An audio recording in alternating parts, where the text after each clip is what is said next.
And we're back on another exciting episode of Starfleet, where we have a casual and informal discussion about Star Trek, focused right now on Star Trek The Next Generation. And today's episode is the episode that we watched and that we're going to casually and informally discuss is Half a Life. Star. I like how you reinforced that. We watched it and we're going to discuss it. We really, really watched it. I've actually watched it. I've actually watched it 4 times in the span of like a couple of months because I like to be ahead on my rewatching, right? So I'm a little further. Actually, as of this episode, I am no longer ahead because it's been that long since I've been trying to record this episode. Wow. I've actually been waiting for Gary, but Gary is very busy, so he would have loved to have been on this episode. But actually, Troy's mother. That's right. Right. It's Lwaxana is his favorite character, if I'm not mistaken, or he has a crush on her, or some kind of romantic. It's a favorite character of his. Yes. Yes, exactly. True. And I have to say that while she's not like a favorite character, I definitely have a sentimental bone in my body for Major Barrett Roddenberry. So of course on a personal kind of level, there's that. Mm-hmm. Yeah. But I don't know that she's like one of my favorite characters, unfortunately. However, she is up there. I mean, she comes pretty close to like I think she's in the tier 2 characters, like just the next phase. And how many characters inhabit each tier? I think that like tier 1 is reserved for the captains, basically, and the ones I like, mind you. So like Lorca's not in tier 1, but is reserved for Captain Kirk, Captain Spock, Captain McCoy. Right, they're all captains at the end, aren't they? Like no, I don't think McCoy's a captain. Wait, is he a commander? Darn it! There should be a Google search for what are the final ranks. Well, in my mind, they should all be captains. I mean, certainly Captain Scott, right? We have Captain Scott. Uh-huh. You have Captain Picard, of course. Sulu. Captain Sulu. Captain Sisko. Who else? Who are our captains? I guess that's it. I guess there are tier 2 captains because Captain Harriman wouldn't be in the tier 1 slot. Would he? Ouch. I don't know, but I don't know. Yeah, I don't know. I'd have to Worf? Worf never made a captain on this. He's just a commander. I think he did. Doesn't everyone just become a captain? Like all these guys? Like, don't they just become captains? Isn't that like we'll call it? What are the final ranks of our original Star Trek crew? All right, Enterprise crew is what I should have typed in, but let's see if Google knows. Well, McCoy makes it to Admiral. We know that. Admiral McCoy, that's right. So there you go. And Uhura surely made it to Admiral. You can't tell me that like they don't. Actually, that's the thing. They all make it to admirals. That's what happens. Right. Does Kirk go back to being an admiral again? Do you think he would have gone? No, he dies a captain. He dies a captain. That's right. Wait, but no, he's resurrected in the novels. Bill Shatner wrote a novel where something happens with the board. As a matter of fact. I know this is true, and I don't know if I have the right to call him Bill Shatner, so I apologize, Mr. Shatner. I didn't mean to overstep my boundaries there, but William Shatner. Yeah. I think William Shatner is his official designation. Fans are allowed to call him that. William Shatner writes several novels in which that are post Nexus, if I'm not mistaken, post Generations. Yep. And Kirk comes back to life. And somehow, if I'm not, I might have this wrong, but Spock senses at the end of those books that he's actually not dead. That like something happens where the Borg assimilate him, and then he and Picard. Well, yeah, there's like destroying like the Borg central node, and so Shatner wrote a novel that's kind of like the last hurrah for Kirk before Generations. Oh. And then he made a sequel to that one called The Return. And then that's where the Borg come in. But yeah, I used to have it. I don't know where it's probably in storage. But yeah, Shatner made a whole like, and then he did a whole trilogy. Yeah, Shatner made a whole. He made a killing off of these books that other people helped him write. I'm sure he did, and I know that he put that money to good causes like equestrian causes I'm sure. He likes to ride He's horses. a writer. Which so, it's not a bad thing to like to do. Right. Which brings shall we us give our final rating? Is William Shatner the Lwaxana Troi of Star Trek? Like a real life Star Trek? Is he like riding around on horses? Does he have a valet? Is someone tweeting for him? Like that's a bizarre question, isn't it? All right, let's get. Bizarre question. I don't want to know your rating yet because I have for this particular episode. I think that I know where you stand on it. I have a feeling I know where you stand, and I'm going to try to convince you otherwise because I think that I might stand on the opposite side of it. But who knows? You may convince me otherwise. So that's how it goes. But no preemptive rating for this episode. Do you agree, Doctor? Oh no, it sounded like we were reaching the end of our conversation. We're talking about Shatner, about other things. I'm like, we didn't even start. Since when did you care about the order that we go in? Let's keep it casual and informal, Doctor. Come on. Do we have to talk about the episode? Yeah, go ahead. Just a little. Do you want to give the summary or should I? I'll give a summary, but it'll be like 2 seconds long. All right, let's go. You give the summary first, and if I don't like it, I'll give a slightly longer version. But I'll pace myself based on your summary. Okay, Troy's mother's on the Enterprise. The guy from MASH shows up on the Enterprise. And he's trying to save the sun. He's trying to save the sun that his planet is in orbit around. And Troy's mother's, of course, once again, in lust or love or whatever you want to call it. And she fixates on this guy. And he's a bit of a, he's kind of cold, but then he warms up to her. And they do the experiment. The experiment doesn't work. And he sees... and then Troy's mother learns that his planet follows the Edict of Logan's Run, where, once you're a Red 6, you're out. You got to die. And she's very upset by that. And she's all like, we got to stop this. And Picard's like, Prime Directive, hello? And... she's upset. And then he sees kind of her point about, you can be vital after the age of 60. Because he sees that there's something about the experiment that if he just works on it harder, it may give his people, his planet, a second chance. And he tries to buck the system, but a Ensign Rowe shows up. I know. With an interesting haircut and says, "Dad, come home and die." And she looks at Lwaxana Troi the whole time. Right, like I'm his daughter. Like trying to take away my dad away from his family plot, and. Well, he ends up she's basically, we're going to disown you. You're disappointing the family. You disappoint me. I understand what you're trying to do. This is our traditions and blah, blah, blah. And he takes it to heart and he goes back to die. And Lwaxana Troi actually goes with him.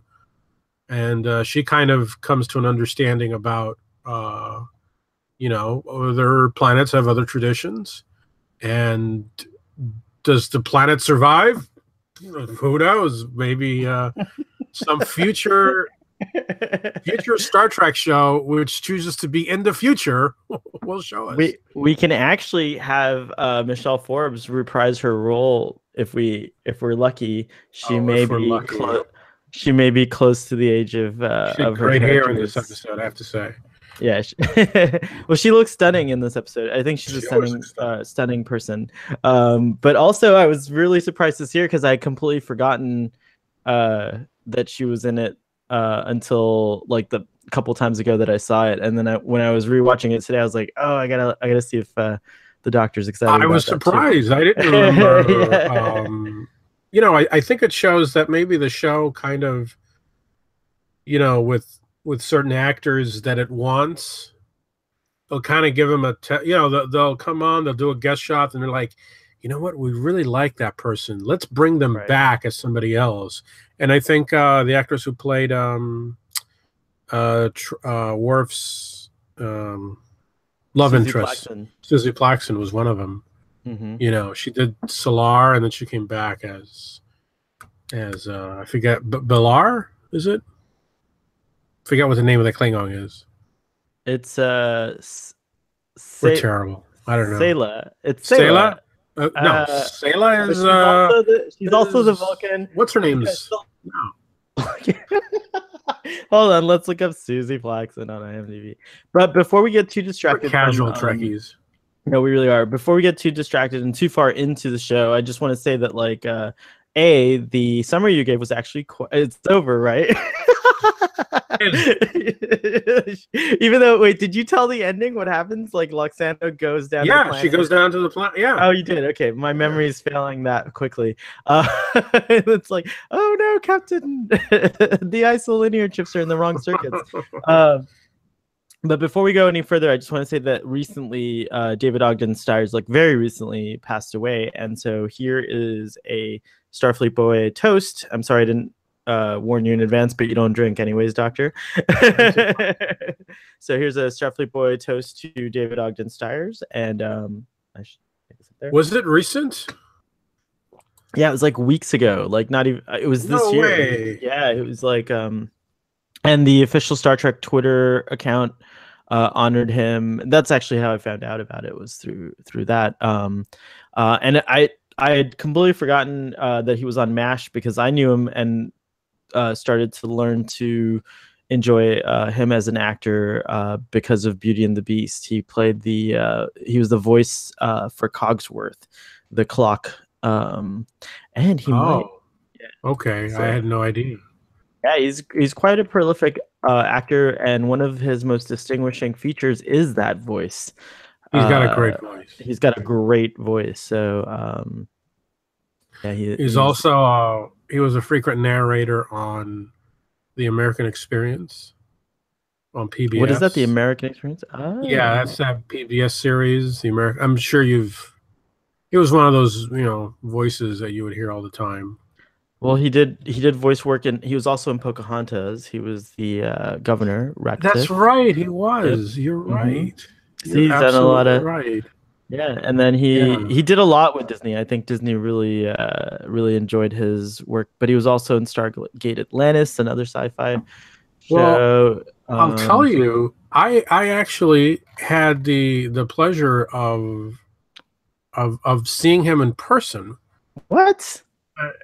He was at Disney, nice. at Epcot Center during the holidays. They have like a sort of a they kind of have a Christmas thing where they read Christmas related readings during a musical. It's kind of like a musical Christmas celebration, and they have certain celebrities come. And they'll even read passages from the Bible and everything.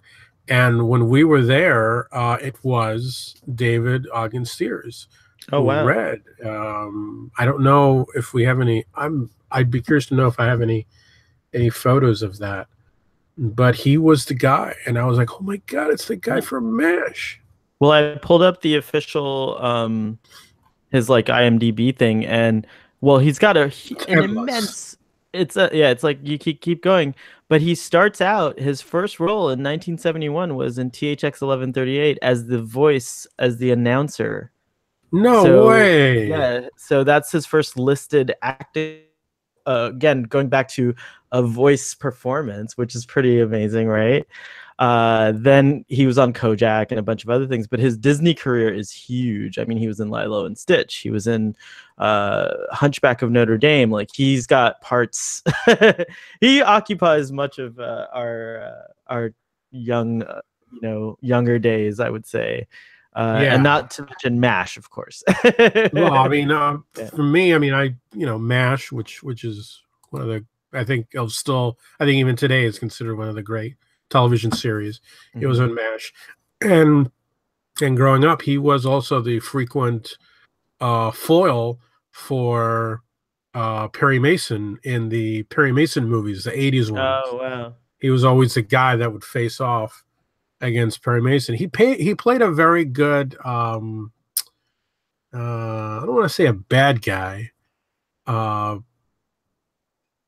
yeah, I guess bad guy. You know, like somebody is antagonist. Let's say he played a very good antagonist. He could be very stuffy and upper class, kind of like, no, I'm much better than you are, especially with that voice.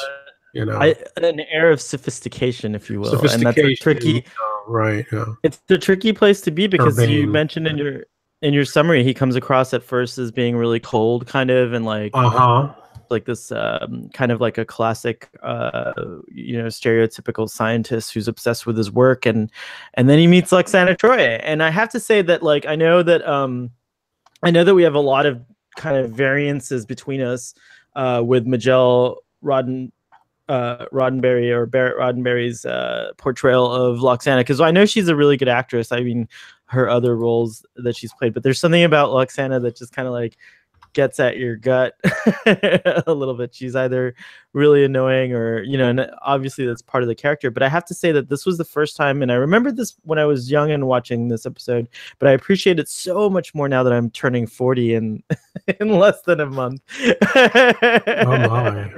But she conveys something really honest in this performance, and I really loved it. I thought she was a great, and I have to say that I do personally think it's because she was acting opposite, David Ogden Stiers. I mean, like, actors talk all the time about how they're scene partners, which is the current fashion of referring to your counterpart.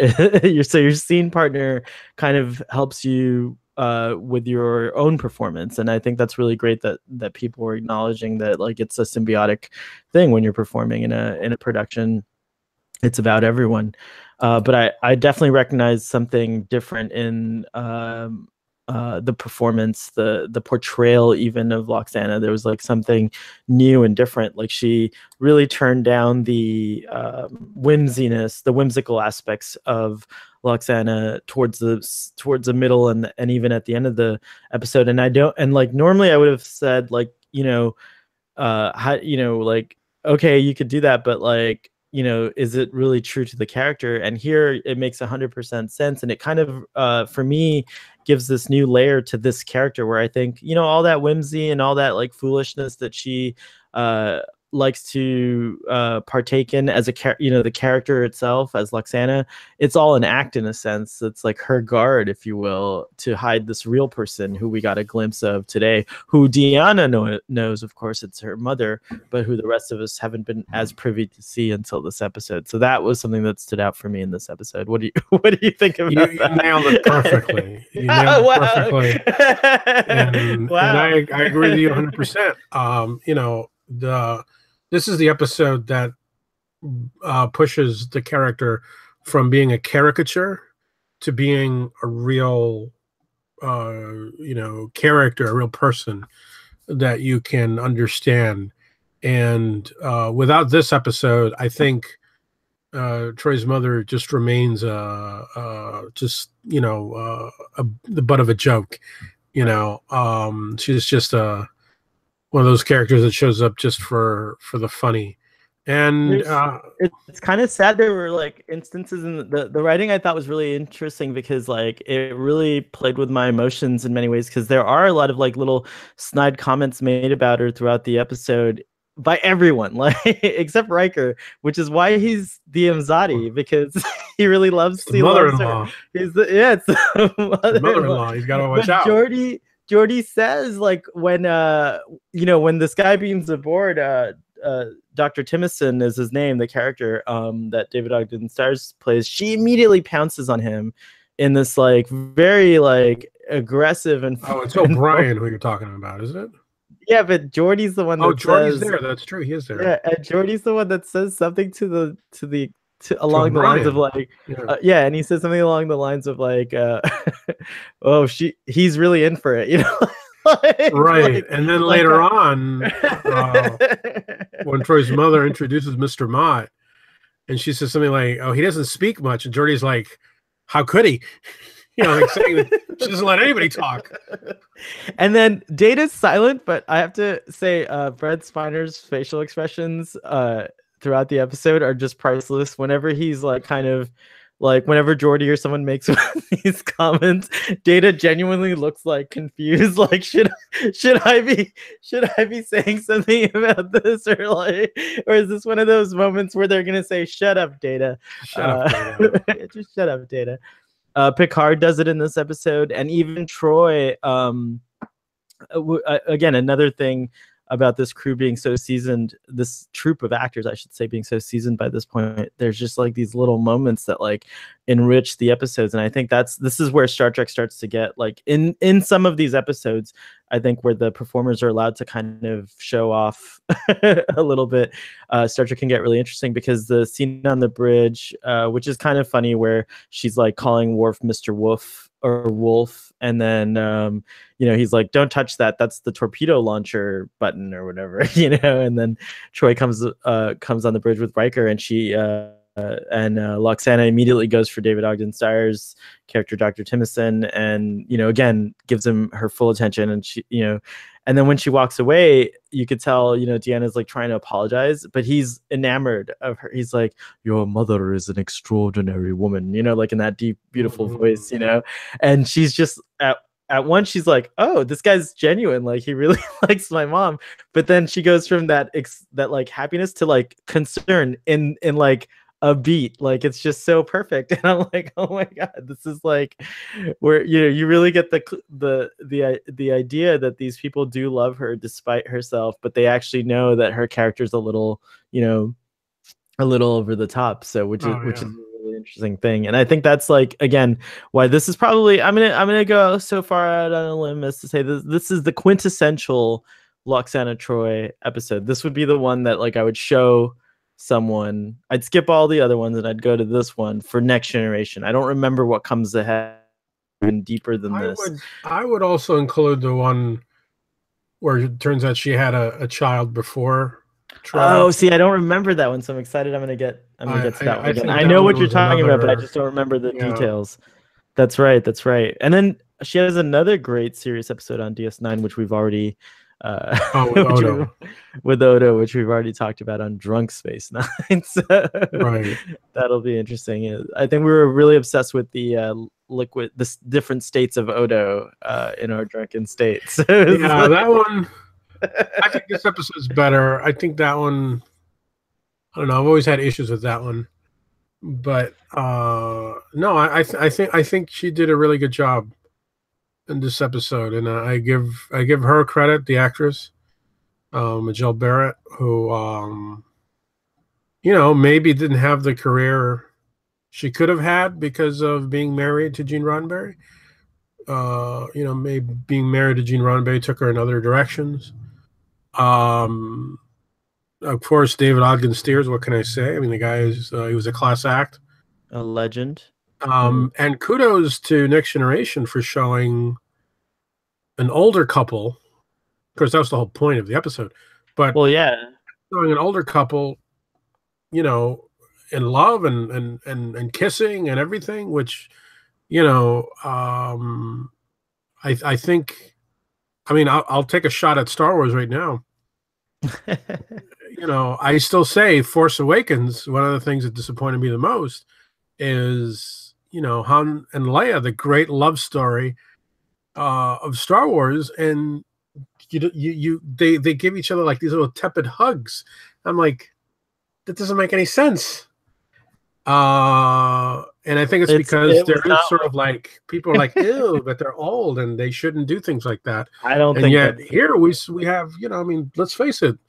I don't think it's the reason at all. I think it's just the way it is. But I think that too many writers out there have been plagued with divorce, and somehow that that that made sense, I guess, to the writers for to include that kind of a relationship for Han and Leia. I personally would have loved their ending to be a fairy tale type of ending.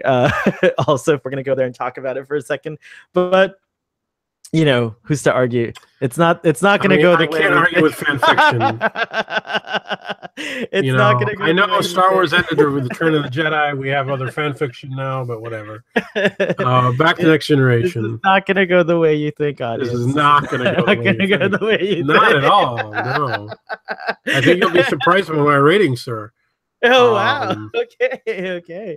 But going back to, you bring up an excellent point as always. The treatment of older couples, but also of aging, and I think that like it's okay. So these are things that didn't kind of reveal themselves to me. It took me like a long time. I would say, like, when I originally watched this episode as a kid, I have to say I was probably very dismissive of it for the reason that I was like 13 or 14 when I saw this, and it was like there's nothing interesting about aging people at that age, because you're not aging that fast. Like you're in a different I don't know, it's just a different idea, right? But I do remember what I was really fascinated by was because at an early age I found out that the sun has an expiration date. Like it's just like, when you find out, like, oh wait, ball, that ball of fire in the sky right now, we're in this like Goldilocks, like we're in its like best time. It's like a party up there, but soon in a billion years things are going to change and things like that. And I remember being really fascinated by the science part of this episode, where they were actually using some kind of technology to reignite. So you touch on this in the summary, of course, where the planet that David Ogden Stiers is from, and I wrote it down. It's called, I think it's called Kalon. Kalon. The Kalon. What's that? Is it Kalon 2 or something? Kalon 2. That's right. It's interesting. That's so good because it's the second star from the sun, right? Kalon 2, which shows you just how. Oh, right. Second planet from the right. Which is like not the really sweet spot. Well, no, it's not in the habitable zone unless your sun is a dimmer sun than ours, like, which gives you an idea of like what the state of their star is. And it's neat. I wish we'd explored I love the episode. I do wish we had explored this, and maybe we can visit the Kalon society somehow again. But it's an interesting society because they're a society that at some point realized their son is dying and had to deal with this, and now their whole society is centered around this idea of like efficient death. Like it's like at some point and David Ogden Stiers kind of illustrates it in that very romantic scene between he and Lwaxana, which for sure they were very intimate. It's like, yeah, they start making out. Commercial break, we know what happens. Post commercial break, they're just like sprawled in like leisure clothing, and so they have a very interesting conversation. And he says that like his civilization couldn't stand the suffering of the elderly, that they couldn't take the idea of the elderly on his planet being infirm, and so they decided that a good age to stop life would be 60. So for like thousands of years, that at the age of 60, perhaps thousands, I don't know how many, they don't actually say if I recall in the episode, but for a long time now, they that's it, you're 60, you die, and you have a wonderful party, and then you're gone. And this idea is abhorrent to Lwaxana Troi, and she's outraged by it, and she convinces him, for a moment to fight against it. But where I was going with this is, what I wanted to ask you is like, what do you think about the rest of the crew's reaction to this? Because what I found interesting was like Lwaxana, who doesn't serve in Starfleet, who is a citizen of the Federation, is totally outraged. But every single member of the crew was kind of just like nonchalant about it, and they were just like, "Well, that's his custom," and they were like that no one else seemed as outraged as she was. And I wondered what you thought about that, and if you had any. I have to be honest. I think. Well, remember, this is not an episode where the rest of the crew is pretty much at arms. They're not really involved much. We get mostly Geordi, and he's in the episode just mostly for technobabble. We even have very little Data. But everyone's in it. Dr. Crusher's in it in one, in the standoff scene. They're not really like one line. Yeah, you're right. Yeah, they're not really dealing with the story itself. It's really just Troi, and she's only Picard though. Picard does say, Lwaxana, right. No matter what my personal feelings about this are. He gives the standard line. Standard line, yeah. And Troi, but Troi, and it's really just Troi and Picard to do any of that kind of story working in the story, but everybody else is kind of just in the background, and we really don't know what they think. I mean, certainly Dr. Crusher has always been someone who's been very vocal about things that the Prime Directive would be like, no, leave it alone. And we know Riker is very much in favor of the rule of law, and so is Worf. Worf, of course, even within his own society, they have very specific rituals related to death. So he might very much respect and admire it. And then Geordi is, I think Geordi, has a big heart, and he'd probably be like, well, I don't understand that, but we just don't know. Yeah. We don't know. And the story focuses on... That's a really good point, though. I would say that, making those assumptions that you just did are very fair, and I think that that does answer that question for me in a way, because I was kind of wondering about it. It's what are they thinking about? Well, we didn't have what typically I think would happen in this in a standard episode, and we didn't have sort of the Data wonder moment. Data is the one who would come in and say, Geordi, why is it that humans are whatever, and we didn't have it. The episode decided not to have that episode. To have that moment. Where do you stand on this kind of issue? Because I do think that there is some, even though these are very extremist kind of points of view that are presented in this episode, I do believe that to some degree, as a nation and beyond, as a country, as a world, sorry, not as a country, but as a world, every nation, this is what I meant to say, kind of has their own way of dealing with palliative care, with death, with the age that you should retire. And this episode kind of touches on something interesting, because 60 is the age of death, but 60 65, those are the ages that people consider that, hey, you should retire at this point. At 65, maybe you shouldn't be working anymore. We kind of say this to our and we look forward to that as being the age of retirement. So what do you think? Thank goodness that's not the age that you die. But what do you think about? Not anymore. No. Not anymore. Yeah. Well, who knows? Some people, but in general, life expectancy has risen. Is a little longer. Yeah. I mean, I think the episode makes a good point when she basically makes the case that, she's telling this guy, okay, fine, you guys say it's at 60, but look at you at 60. You're perfect. Somebody else may not be so perfect at 85 or at 65 or whatever. I think we cannot have a one size fits all. I mean, it's just that's just the way things are. You're right. I've seen people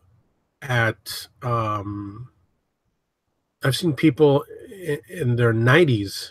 I doubt she'll ever see this, but Suki Williams is a person that I know, and she would be totally fine with me mentioning her full name and her occupation, which is a lawyer, by the way, was still practicing at the age of 92 when I would help her with her computer issues way back in the day. And I guess now she'd be about 100, and I hope she's still practicing law, because she was a real inspiration to me. And she also ballroom danced at this age, and I just couldn't. She had to show me her actual license for me to believe her. She drove a car, she did everything. But this person, Suki Williams, who everyone should know, was insane at 92, and I was like, man, So I've witnessed firsthand. She was still practicing.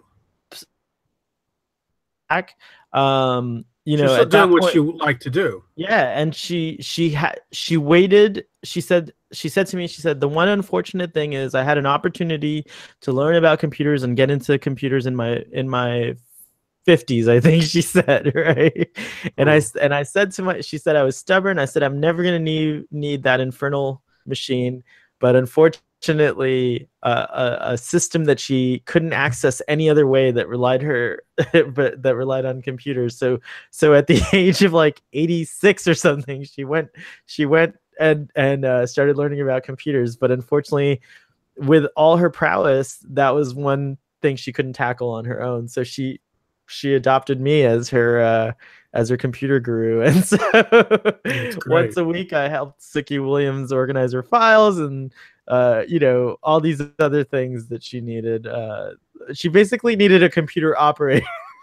Is what she needed, and so I was her computer. Old days, yeah. The old days, exactly. So I was her computer operator, and but I have to say that the times that unfortunately, like, life took me in other directions and I had to hand that work off to someone else.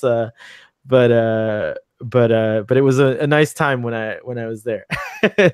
So yeah, in my personal life, I've seen things like that, and it's like, you're absolutely right, 100% right, that like it would be the waste of such a potential if you were to just, I think, expire everyone at the age of 60, because the Suki Williams would not exist in that society and doesn't have the opportunity to exist in that society, and she should have the right, if you will, in my opinion, to exist in any society. But it's a tough question because the whole society. So I was like, totally on Lwaxana Troi's argument, and then Admiral Kane comes in and like has that moment with her father, and I have to admit that I was like, but who am I to like deny this society their own kind of way? I mean, it's not like they're not uncomfortable with it. It's I am who is the person uncomfortable with it. So I think that's how humans work, kind of, hopefully, in the most in our best times, is that we respect others, the traditions of certain groups, but that we also feel comfortable enough to express our own beliefs about, the way life works, if you will, on these fundamental levels. And I thought I saw that beautifully illustrated in this episode as well. Well, yeah, I mean, the story definitely, the episode doesn't really, I think the episode does a good job of showcasing both sides of the dilemma, of the debate. And you really don't walk away from the episode saying this side won and this side lost, because I feel that Troi's mother articulated what we believe, looks like what you and I believe to be true, very convincingly. Nonetheless, he does go back to the planet. He does fulfill his cultural duty, and Troi's mother respects his wishes. I mean, she doesn't, her mind, it didn't change. She still feels that what he's doing is wrong, but she does have to respect his wishes. I mean, sometimes people we care about have traditions that we don't necessarily share, that we, that's part of living together, is we have to just accept it and as far as we can go. And she made the decision to go all the way down to the planet and participate in it. So I think it's an episode that I think kind of explains Roddenberry's philosophy very well, which is infinite diversity and infinite combinations or whatever. I mean, it's a very Star Trek episode, classic Trek. Yeah, like what would you consider like a very yeah exactly. There's a dilemma. Nobody's really. I mean, there's that point where the other planet's threatening to shoot the Enterprise, which I thought that was the only part that got a little bit over the top. I mean, I mean, really, these guys were going to try to destroy the Enterprise over this. I think that was a bit much, but it saved itself once Michelle Forbes showed up. That's I think true. as far as the daughter coming in and saying, "But you're not gonna be next to my mom. You're not." I know that's the part that it just and his tears. David Ogden Stiers. Let me tell you that in that scene, tries very convincingly. Yes, it's like I was just a little like, oh my gosh, through your own tears, you could see his tears. It's so true, right? Yeah. So true, so true. Yeah. Very nice. No, yeah, very it was a very good episode, I have to say. I thought Troy's. I like that to be some of the humor in this episode actually worked really beautifully. There was a scene where Lwaxana comes into Picard's ready room to complain about this whole thing, and she kind of just she expects him to have known the whole thing about the society, which it's an interesting point that Picard didn't even realize this. It's like something they kind of kept secret, Right. But when Lwaxana comes, they didn't know. They was like, like no one knew. It blindsided everyone. But when Lwaxana kind of outs this thing and just like says, "Isn't this like crazy or whatever?" And she races. She's like, "Well, I'm gonna put a stop to it or whatever." And his first Counselor Troi, please report. What does he say? He says like, Counselor Troi, please report to the bridge or something. Like he's like, oh shit, I gotta like. Yeah. There's only one person that can stop this train in this inferno over here. The episode starts off with, and I verified this on Memory Alpha. It's the only episode where Troi does the opening log entry. Her personal log, that's right. And her log entry is, "My mother is on the ship." Yeah, it's like, mother is coming aboard. Yeah, it's true. What else is in your notes there, Doctor? Nothing else. That's the cue to get the book. The book, Doctor. The book. What's that? There's been a TARDIS reconfiguration, and I have all my Doctor Who stuff here now. So are you getting excited for? Why do you have this reconfiguration? Is there some excitement? Only because my two nephews, now the second nephew, is also into Doctor Who, and I want them to have it more at hand so they can reach it. I see. Yeah. Someone's going to be watching Doctor Who pretty soon. I have a feeling. You're like, don't go there. We're not going there. We're not going there. You have disengaged from the fandom. We already know. From the fandom. I could get the book. Yes, thank you. Would you like me to get the book? Yes, of course. We always get the book when you're on.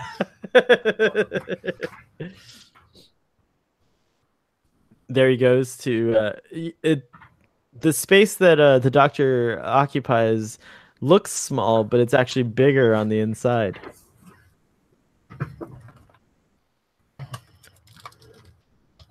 So when you went back there to get the book, I just realized that your space that you're occupying is bigger on the inside.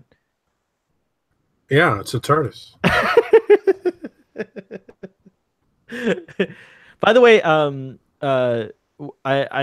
pleased to say that Larry Namasek is following us at Starfleet Boy on our Twitter account. So I'm cool. getting the courage to soon ask him to come on our show. We got to devise a good episode. The great Larry Namasek.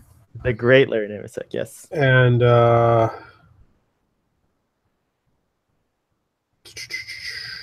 wow, you're so unpracticed at this, Doctor. I'm gonna audience, for those of you that don't watch sequentially, it's been quite a while since the Doctor's been on the show. Life's been very busy for that Time Lord over there. This was the gig that got Michelle Forbes the part of Ensign Rowe. Yeah, she was a student at the Performing Arts High School in Houston, moved to New York at 16 to audition for a movie, and wound up staying.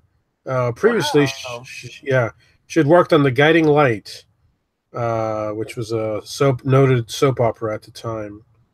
Hmm. Yeah. There's a screen that what's his name in the episode? Dr. Timicin. There's a screen that he looks at for quite a bit. You know, the camera kind of stays on it, and it shows the number of the MASH, you know, the unit, which was a 4077.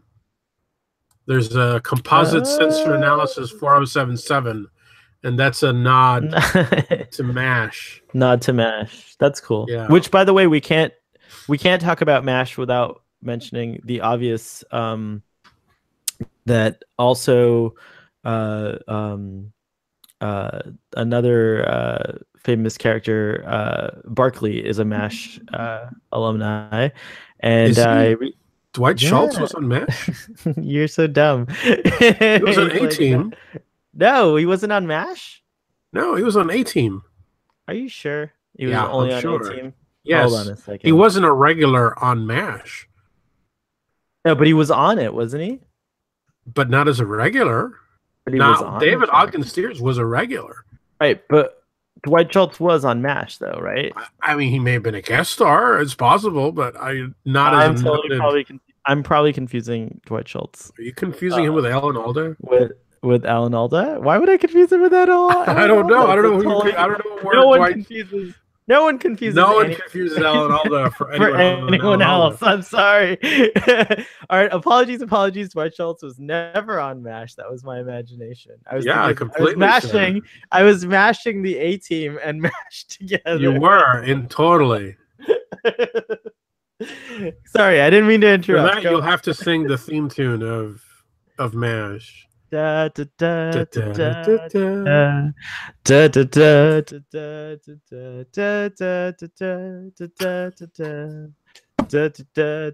da da. Oh wait, I got a better idea. Hey Siri, play the theme song from MASH. Okay, let's hear MASH theme, single by 4077. I don't think this is it. Oh, it is. Hey Siri, raise volume to 50%.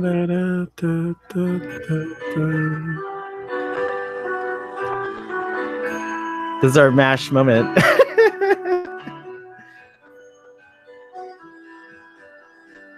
Now, you know who was on MASH? Hey Siri, lower volume to 20%.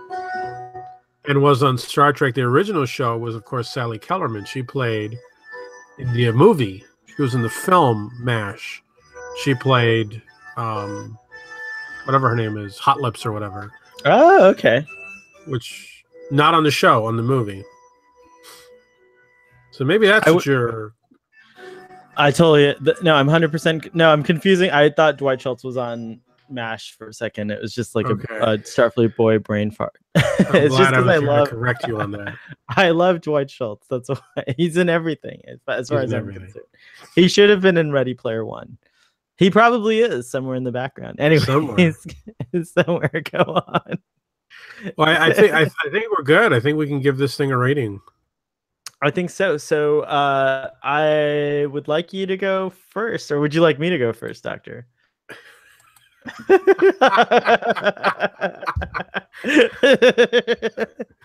just want to top mine, but I'm surprisingly. I mean, I'll be honest. You know, we haven't really.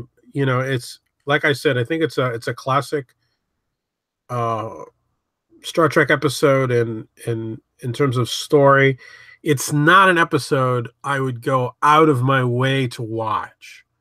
I'll say that it's not something. I mean, if I catch it on TV, I may sit through it. I may not sit through it. I respect the episode a lot. It's not an episode that I'm like, oh my God, I need to buy that on Blu-ray because I love watching that episode. It's not that kind of episode for me. But I do admire it and I respect it. And for that, I'll give it a solid 7.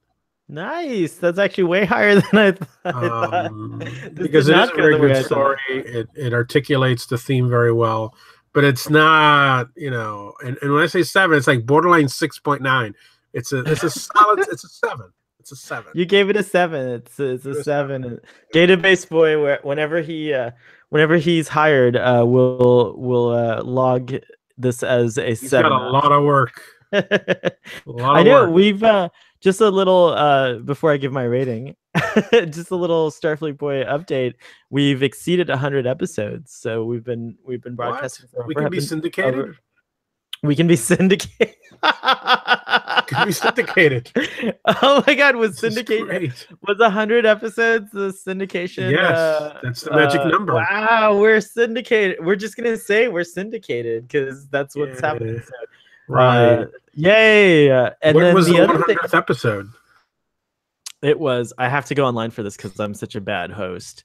And also a bad CEO of Starfleet Boy Incorporated or whatever we call ourselves. So let's take a look here. I will tell you right now that our 100th episode. Wouldn't it be the 100th episode of? Well, it wouldn't necessarily be. No, we don't, because we do other things. Doubles as singles, right? And we also do the movie reviews, and we also spoke about Discovery. So we got a little boost. Oh, you're counting the Discovery episodes? It's Starfleet Boy. This is the 100th something episode of Starfleet Boy. It's exempt from any. It's you can't. We surpassed it long ago. Then no, we're at. Let's see. I'll tell you what we're at. Because the Next Generation is already past its 100th, isn't it? No. No. No. Or does that happen in season 5? I think it happens in season 5. Season 5, I guess.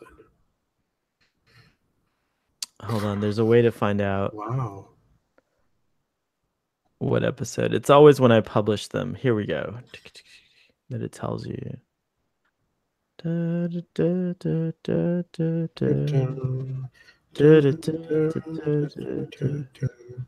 we've got that stuck in our heads. All right, we won't waste the audience's time for too much longer with me exactly what episode we're on here, but according to my, gosh darn it, how do I do this?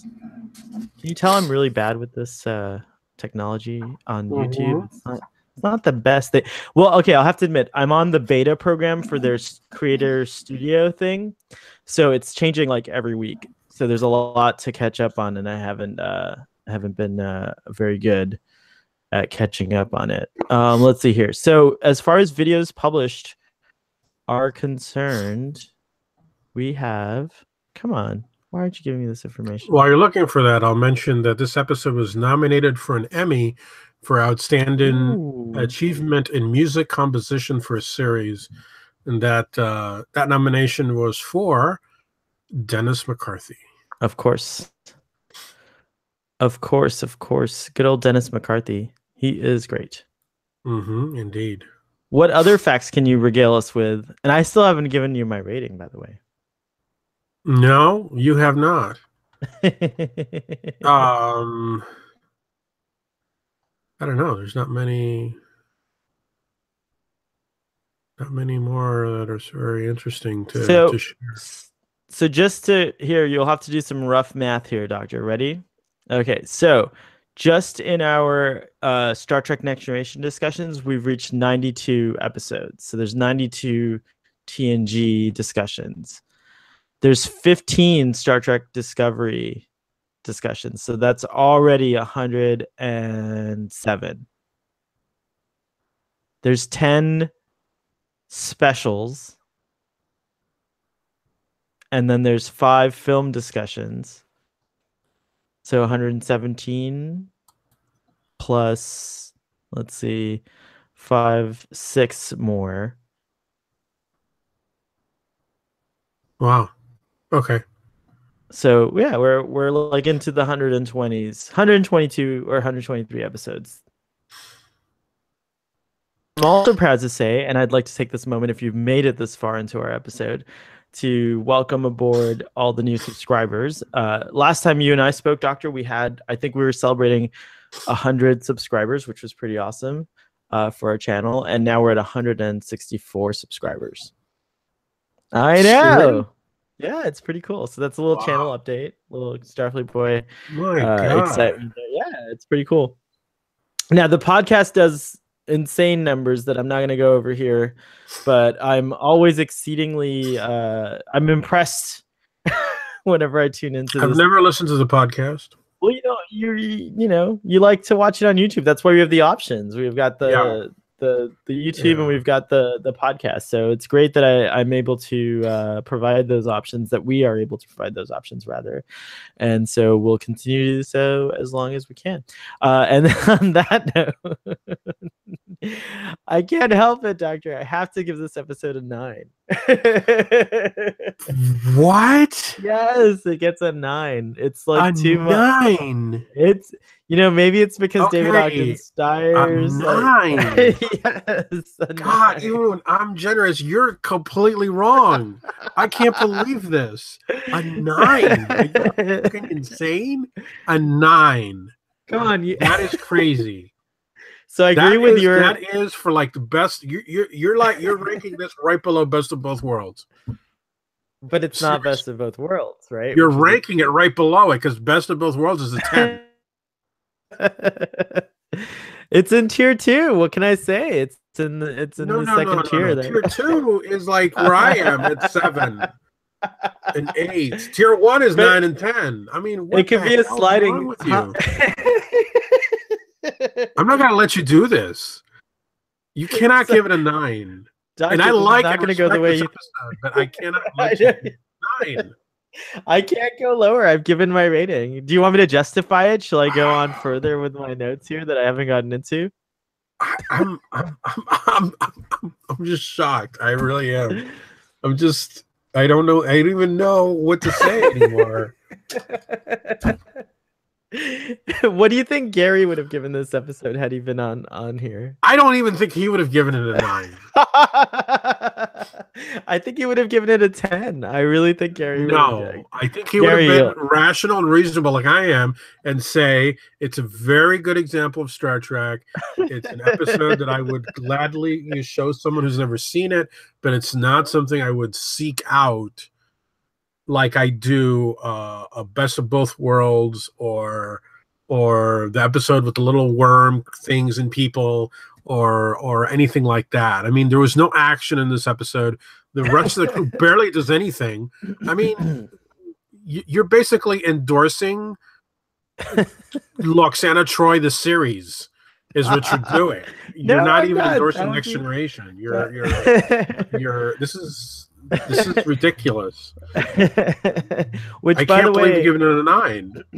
A Lwaxana Troi series would have been amazing. It would have been Golden Girls in space, like her and her friends on Beta Zed, Betazoid, or Beta Rad. No, but I stand by my 9. And for the reasons that I stated already, which is I really like the sciencey stuff in this episode. I really enjoyed the philosophical points in this episode. It got me super engaged, especially in my advanced age of 40 years that I'm quickly approaching. As far as the civilization goes, I only have 20 more years to do my life's work. Doctor, like, we have to finish Starfleet Boy in 20 years. Doctor, can we do it? Is that possible? Like, Yeah, we're gonna have to revisit this rating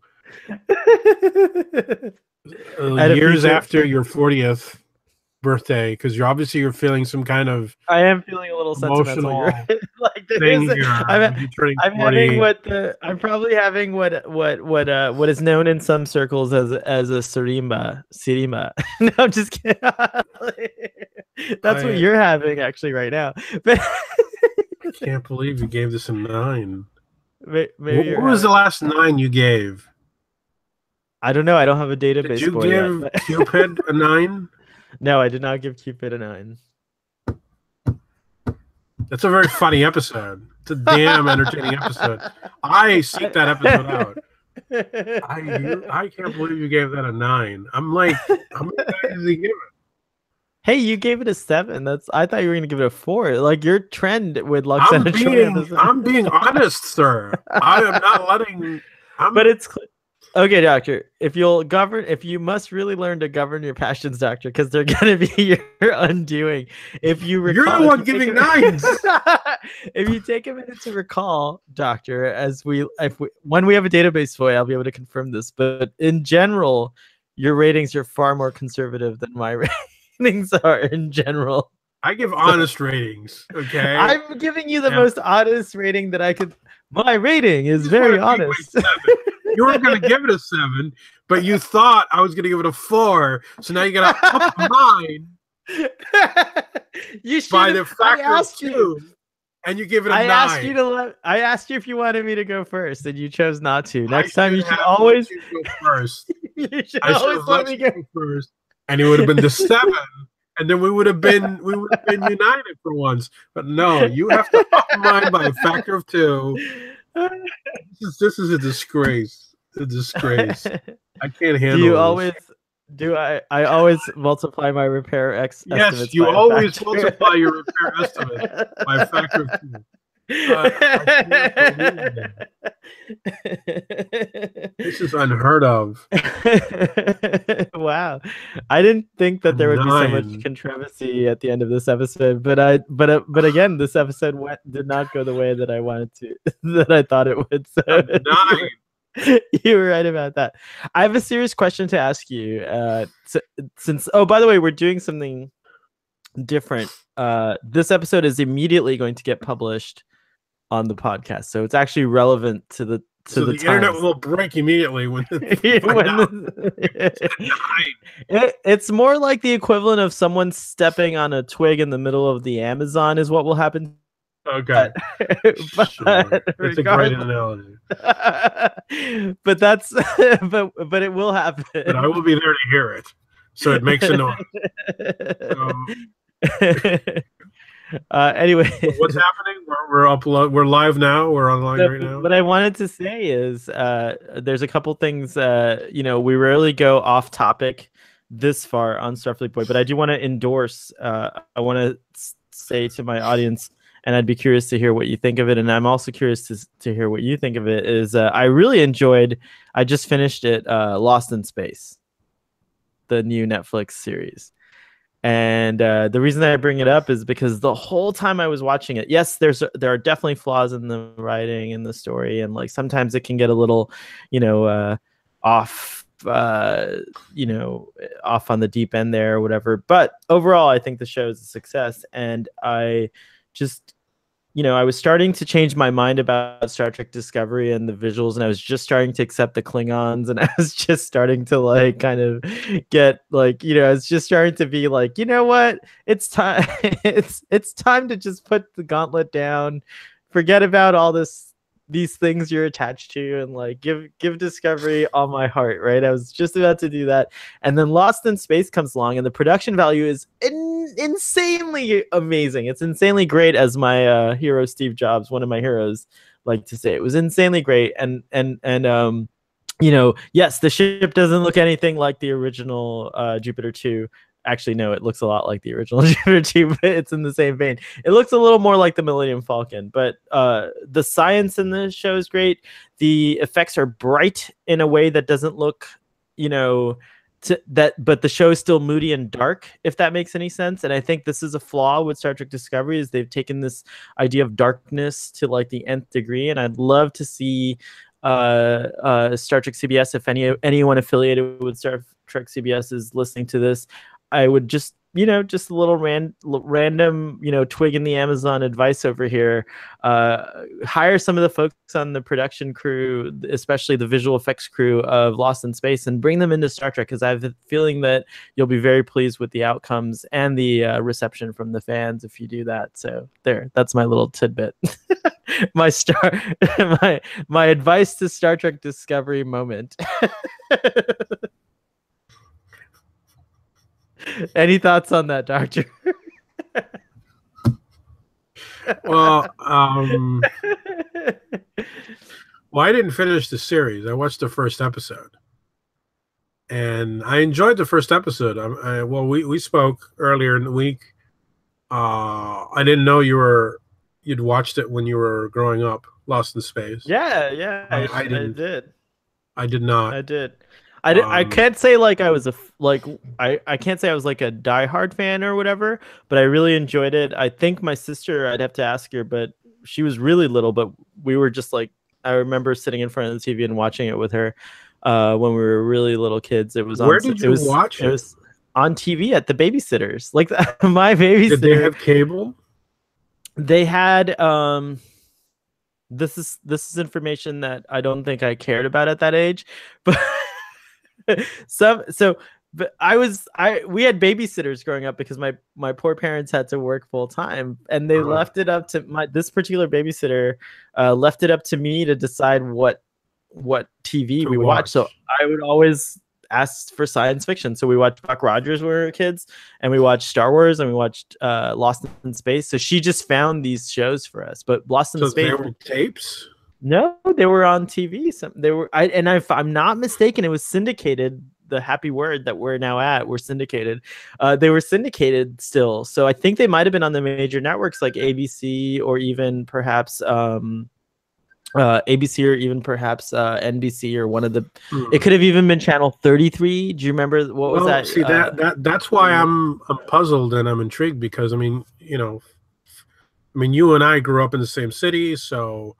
But you watched so much more Doctor Who than I did. See, I wasn't exposed to as much Doctor Who as you were, and remember, it baffled me. I never had the opportunity to watch Lost in Space. Is what I was going to say. The opportunity was never there because it was never on TV. No, I think it was on, because I never found a channel that had Lost in Space on TV. Now I know it was on cable, and I know you had access to cable long before I did. So I was wondering if maybe you saw it. We did, because the way we had access, one of our babysitters growing up had cable, because I know that HBO. And it caught a second wind on cable. I don't know if you know that.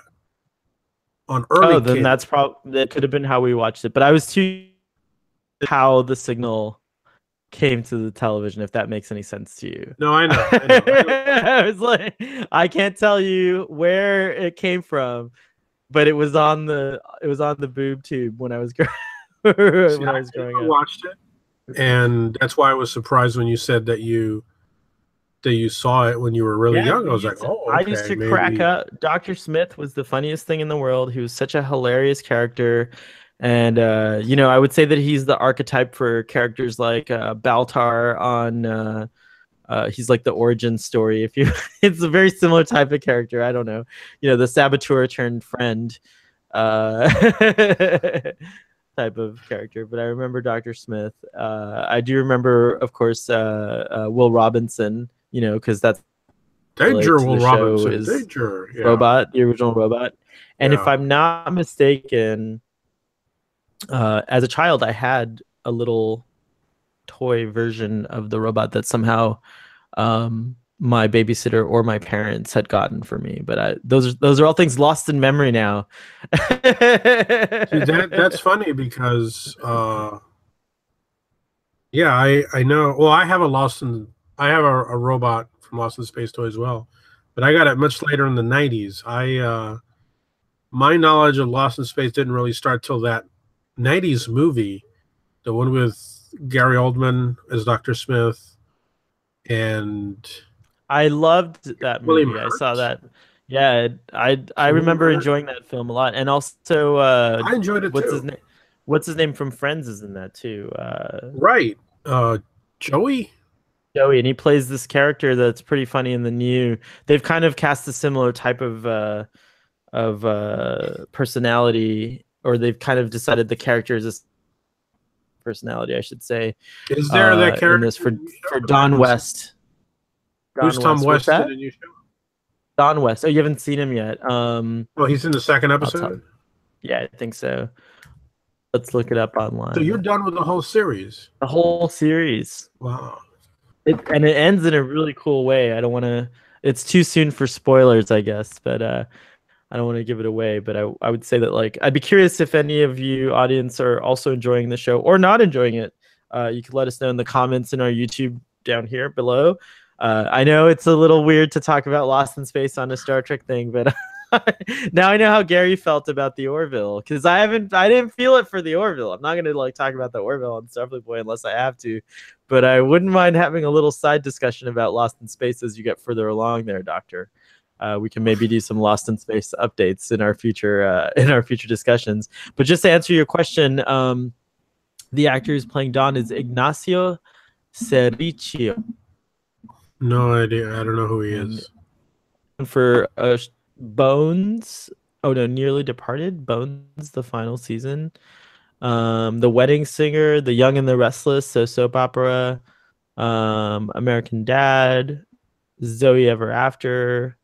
Shows that I've never seen, unfortunately. The Young and the Restless. So he's an alumni from it looks like the soap opera stage. And then, of course, we can't talk too much about Lost in Space. We're already spending too much time on it than we're supposed to, due to the syndication regulations of 1972-74. I'm going to start a whole new thing with syndication regulations, Doctor. But I will say Parker Posey is delightful as Dr. Smith. And as you pointed out, the original Will Robinson in the first episode plays the real Dr. Smith. And he might not be dead, which is interesting too. Oh, that's all I'll say about that. Wow, that would be cool. I mean, I don't know. I'm just guessing the way TV works. You know, cool. It would be cool. Why was Bill Mummy never on Next Generation? Are you sure? Yeah. Oh, pretty sure. Then Star Trek Discovery has a chance to. Do we have any? I don't know. I don't think there were any Lost in Space actors on Star Trek. By the way, Bill Mummy, as you pointed out to me the other day, is a really cool guy, just in general. He is. He was on Babylon 5. Yes, he was. Yes, that I know. He was on Babylon 5. He was also on the Animaniacs, one episode of the Animaniacs, it looks like. On Superboy. Twilight Zone episodes. Buzz Lightyear of Star Command. I don't even know what that is. But no Star Trek credits here on his no, none at all. On his thing here. Nope. Oh well. That's an interesting question. And that ties it all back in. And I guess this is the point where we say goodbye. Doctor, it's been a real pleasure having you on the show. I hope we have you on more episodes in the future. It is a privilege, though, whenever we can have you. I know your life has been very busy, but we are pleased. So, live long and prosper. I have been and ever shall be your friend. Good night, everybody. Good night.